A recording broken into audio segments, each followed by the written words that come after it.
Friends, let me first congratulate all of you and all of us on the dawn of a new year. When I told some friends that I was coming here on New Year's Eve, they were surprised. They were even more surprised to learn that the first Indian Library Congress is to be inaugurated on New Year's Day 2023. We've had the esteemed Chief Minister of Kerala, Sri Pinarayi Vijayan, do us proud in the inaugural session. We've had the Education Minister, Dr. Bindu, announce 102, an addition of 102 public libraries to an already long and distinguished list. So what better way to celebrate the dawn of a new year than to hold the first Indian Library Congress on that day? Of course, it's another matter, the question, when you look into the question of why it has taken more than 75 years of independence for us to convene the first Indian Library Congress. The answers are deep and complex, and the Vice Chancellor of Kannur University, Professor Gopinath Ravindran, I think touched on that subject about the very uneven and unsatisfactory coverage of the Indian population by the public library movement. That is a discussion for another day. But we are very happy that the state that has pioneered the public library movement has taken enormous trouble and efforts to bring this about. It is a fitting venue, Kannur district, the pioneer in all districts in India, so far as the public library movement is concerned. The various constituent parts of what now constitute Kerala also led the way earlier. The history is very clear. I do not speak here as an expert, but as a journalist who uses libraries, who admires the work that has gone behind libraries of different kinds, and in particular admires the work that has gone into the public library movement. To some extent, it was spontaneous. I learned that in Kerala, for example, it is closely associated with the Kisan movement and the agricultural workers movement. The struggles they undertook, not just against British rule, but against landlordism, against exploitation and oppression, against caste oppression as well. So there is a very strong social basis and a very strong social infrastructure that lies at the basis of this movement, historically speaking. But it is not a surprise that Kerala is the first, because it has long been my view and the view of many others who have looked into the data that Kerala is, by some distance, India's most socially advanced state. There is some literature on the Kerala model. I don't want to go into that. There is also a literature on the Dravidian model of development in Tamil Nadu. We don't want to enter into those areas. But looking at social indicators, Kerala is so far ahead of major states that it is no longer a question for discussion or debate. Kerala's social indicators, when you talk about life expectancy at birth, low infant mortality, low maternal mortality, literacy, female literacy, and so on, they compare very well with the social indicators of middle-income countries, more prosperous countries, Gulf countries, and so on. And this is a matter of some surprise for many scholars of development. So it is no surprise that the social infrastructure, the historical resources, the historical riches provided by the people's movement, the working people's movements in Kerala, which has brought about other benefits in the social sphere, have also been hospitable soil for the public library movement. I also want to mention in this connection that the state I come from, Tamil Nadu, is also a pioneer so far as legislation to promote public libraries, to regulate public libraries is concerned. The Tamil Nadu Public Library Act of 1948. This morning at breakfast, I had an opportunity to chat with the head of the State Library Council, Sri Madhu, and also Professor Vijay Kumar, and I got some background on this legislation. But the models in Kerala, of course, it came later in 1989. The relevant legislation was adopted and when the E.K. Nayanar was Chief Minister.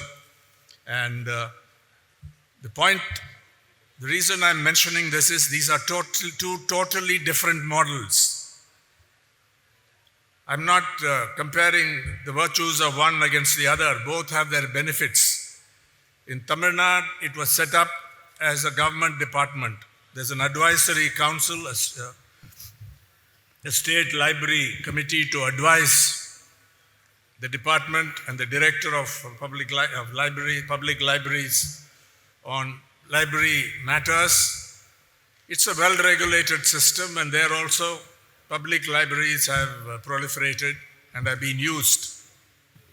But in Kerala, consistent with the Kerala's development path and its socio-political history, and the kind of leadership that has been provided at the helm,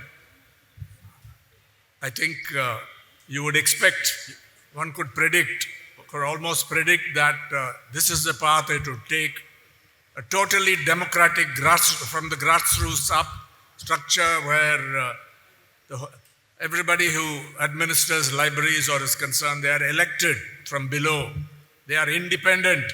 The government supports them, but they function autonomously everywhere. And this is a model that is enviable, I think. No other state approaches it. And today, the fact that Kerala has more than 8,300 public libraries in its 14 districts, with Kannur, I just heard from Dr. Shivadasan, who has powerfully led this movement here, and I think at an all India level in Parliament as well, has spoken out on this question. I learned from him that now the number is 1,272 in Kannur district alone, with the announcement of the 102 new public libraries. I also learned that there are still pockets, remote or backward pockets, where more work has to be done. I learned from the elected president of the State Library Council that there is a grading system for public libraries, A to F, I think. And now they have added a A+ category, providing incentives for improving and enhancing these libraries, public libraries. And I think this is a system where every state, everyone, every librarian, every research scholar, every teacher, every student who's interested in libraries, I think has to look at what makes this tick and what makes this grow. I think it has grown in an organic way. And that is one of the laws that S.R. Ranganathan proposed in his pioneering 5 laws of library sounds, I think published worked out in 1931. I think we have come a long way from those 5 laws. Others have some differences on this question, but the idea that a library can grow organically is nowhere better seen or witnessed than in the district of Kannur and in the state of Kerala. Unfortunately, many parts of India, especially Hindi-speaking India, but also Western states, lag behind in this respect because the social movements where they exist have not really picked it up in a big enough way. Of course, there are pioneers there also. There are progressive people there also. But nowhere has this been replicated in an adequate way. And the task, I suppose, of this first Indian Library Congress is to see what can be learnt from the examples of Kerala or Tamil Nadu or some other states, possibly Karnataka, and particularly southern states, and also states in other parts where there are lessons to be learnt, which have led the way in their regions, and see what can be done at the grassroots in their states. We don't have to go to the governments first and lecture them on what needs to be done. If they are interested, they will find out. But certainly convince people in local areas, young people, students in high school, even earlier in colleges and universities, to study this, not just those who are involved in library science or research scholars on librarianship or library science, but others as well, to spread these ideas. And I think that is going to be extremely important. The public library is for all. That, of course, is one of Ranganathan's principles. It's not just for preservation, but for use. For every book, a reader, for every reader, a book, and so on. There are 5 laws. Maybe some of, there's a valuable contribution at that time. While they are for all, and it doesn't belong to any particular political party or alliance, as a journalist, I would be failing to tell the truth if I did not highlight the contribution of the communist movement, of the left movement, of the LDF in particular, in providing a powerful impetus for the development of public libraries. We also know that there were attempts earlier in Kerala's history to obstruct the spread of this because they saw what was coming. It was not just reading that was the issue, the habit of popular reading, but what came along with it.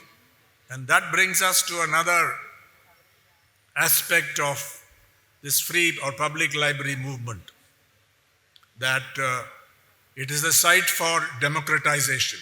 It is a site for struggles against irrational ideas, against anti-scientific ideas. It's a site for promoting learning, of course, literacy and learning in the first instance, but also the habit of reading, of finding out about your society, your country, your state, and the whole world. And that is dangerous for vested interests.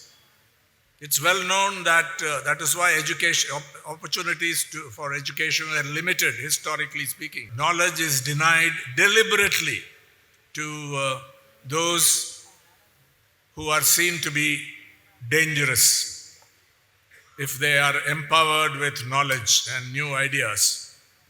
And this is, I think, the significance of the library movement, the public library movement here. I just want to touch upon a couple of other issues before I close.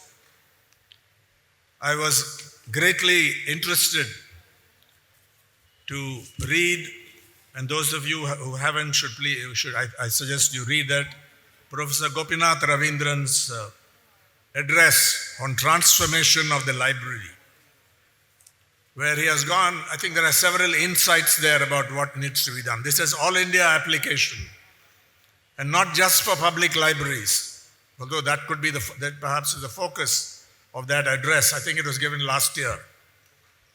And he speaks about the need to update yourself, to transform yourself in the digital age. And what are the challenges in that respect?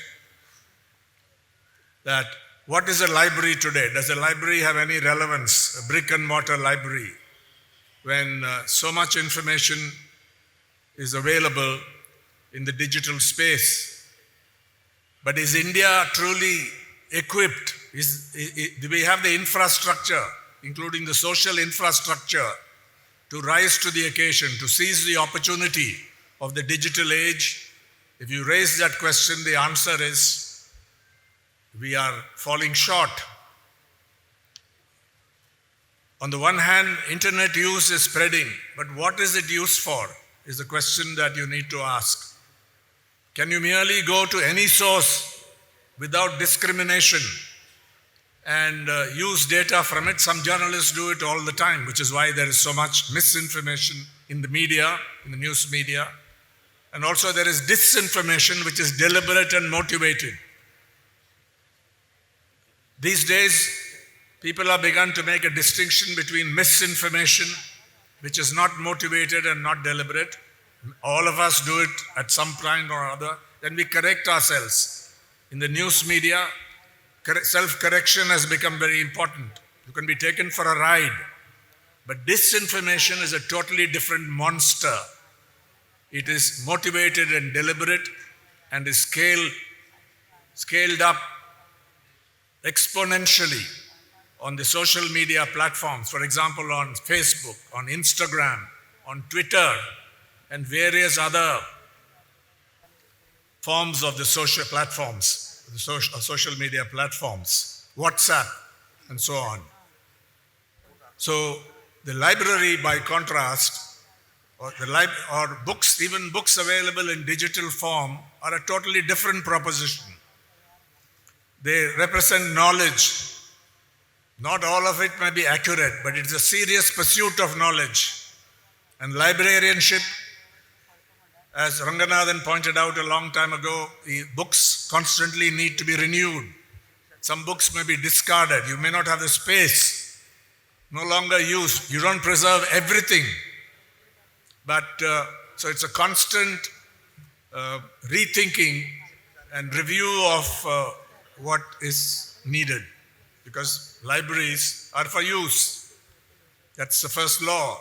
Libraries have to be used. If they are not relevant, they're not useful, then they probably go into some storeroom or are disposed of in other ways. So I think these have to be borne in mind. But in the digital age, there are specific challenges. One is the digital divide. We saw during the COVID-19 pandemic, the last 2 or 2.5 years in particular, that education took a big hit.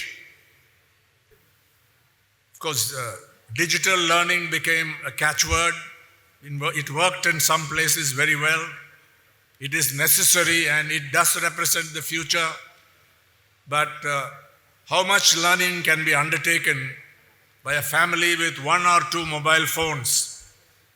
And given the way data are priced, how many families can afford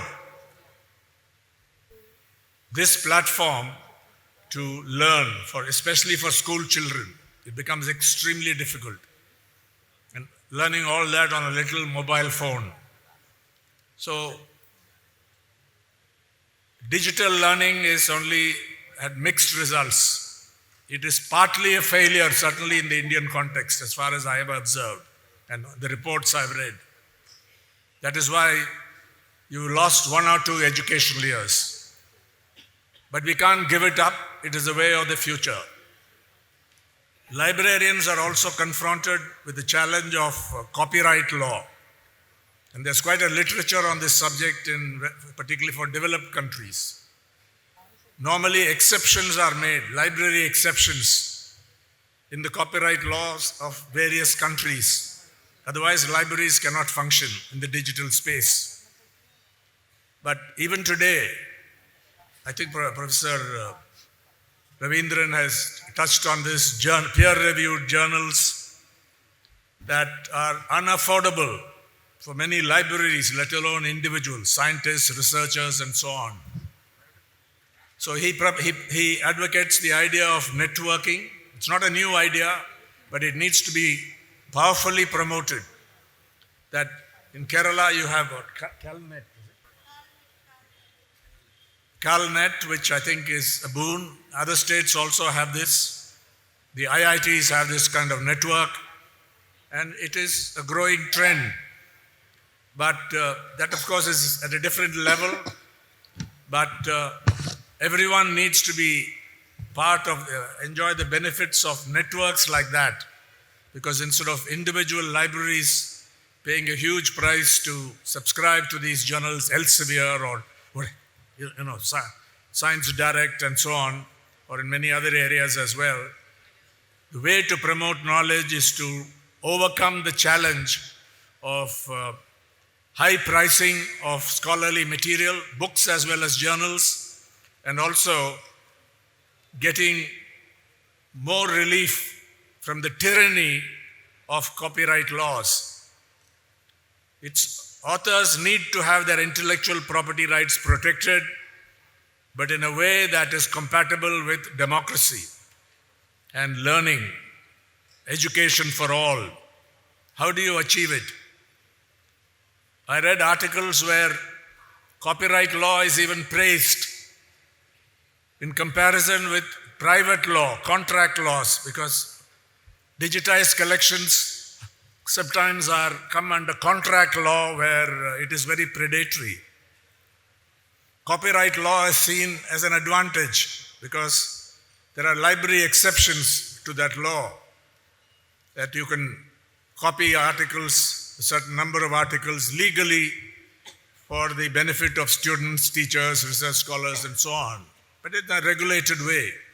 This, I think, is going to become a huge challenge in the coming age because those who are involved in the digital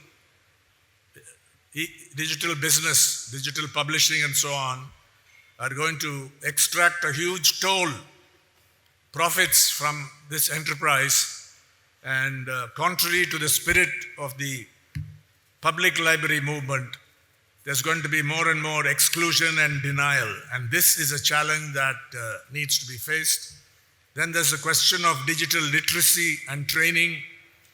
I think in Kerala you have very thoughtfully brought in a number of activities under the aegis of the public libraries, which now will go to every ward and so on, in villages and so on. Career guidance is one area that has been undertaken, particularly for university students. And children's spaces have been opened up. This is extremely common in Western countries, the story hour and so on, and also special areas for special sessions for adolescents and young people. I think we have to welcome them more into these spaces, and also for women. During the pandemic, a lot of people were isolated, and when the situation allows, you can go out, or even during the pandemic, in a careful way, you can go to a public library and spend time to meet people. Merely having discussions on Zoom or Google Meet or WebEx or other highly priced platforms will not overcome the problem of alienation, of aloneness. So you need social discourse, social interaction. And I think the library is a very good space for this.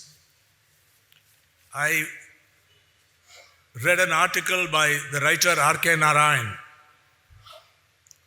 published in the Hindu on September 23rd, 1951.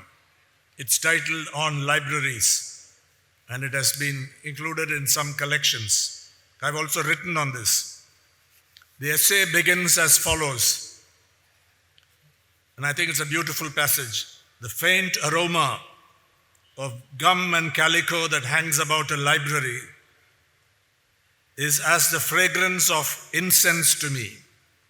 I think the most beautiful sight is the gilt-edged backs of a row of books on a shelf. The alley between two well-stacked shelves in a hall fills me with the same delight as passing through a silent avenue of trees. The color of a binding cloth and its smooth texture gives me the same pleasure as touching a flower on its stalk. The good library has an atmosphere which elates. I have seen one or two university libraries, I think Thiruvananthapuram Library, I think, is one such, that have the same atmosphere as a chapel with large windows, great trees outside, and glass doors sliding on noiseless hinges. In this essay, he advocated that public libraries should be open to all citizens, avoiding stringent rules. And I quote, "Browsing over the pages of a book perched on a library ladder is a pleasure which I feel might be open to all citizens in a free state. There must not be too many rules in a library. Rules are excellent in a railway station or a post office or a sub-registrar's office, but entirely out of place in a library. This may shock a librarian. He or she is likely to wonder how he or she is going to get back the books that he lends out, and how he or she is going to face the stock taking and survive it. But a champion of the library movement takes it all philosophically. He is ever prepared to write off 10% of the stocks. I asked Dr. Sivadasan whether he can write off 10% of the library stock every year. And I doubt he'll be very happy with that, maybe 3, 4, 5%. But in Kerala, I'm told by Sri Madhu that it is much less. This is not a principle born of despair, but of faith, Narayan says. The assumption being that only a small section of the public will make away with books. And then about attitudes of library staff. As times advance, Narayan notes in this essay, as the library movement grows, books are to be handed on to readers with invisible strings attached to them, namely rules and regulations that are effective rather than offensive. It is for this reason I dislike the notion of library rules being indiscriminately pasted on the inner covers of books. I don't know if this is still being done, but at least in the 50s, I think all these no's and prohibitions were pasted with appropriate threats of penalty and so on the inside cover of books. So he says it spoils the atmosphere at the very outset. A library must at no time do anything to spoil the essential dignity of its surroundings. And finally, his advice or injunction to library executives. The library executive or his or her assistants must at no time breathe a word of suspicion and must always avoid looking like detectives or reformatory officers, but keep up a general appearance of being fellow book lovers. And that, I think, is the spirit of the public library movement that Kerala exemplifies. I don't want to downplay the progress made by other states. I do not know enough about it. I know there are people here from Gujarat, from Karnataka, from Tamil Nadu and various other states, not adequately represented perhaps in the first Library Congress, but we'll get there over time. If you find other states willing to host this, or perhaps Kerala itself will continue to do it, I don't know. There's an academic program waiting for us after this. I won't be here for long, but I hope to learn something about the more specialized aspects, the scientific aspects of librarianship and library science in one or two of these sessions. I thank the organizers and particularly Dr. Sivadasan for inviting me here to share these thoughts on what needs to be done and what has already been accomplished. Congratulations to Kerala, to Kannur district. And I think it will be appropriate if I hand over this essay by R.K. Narayan to the Vice Chancellor.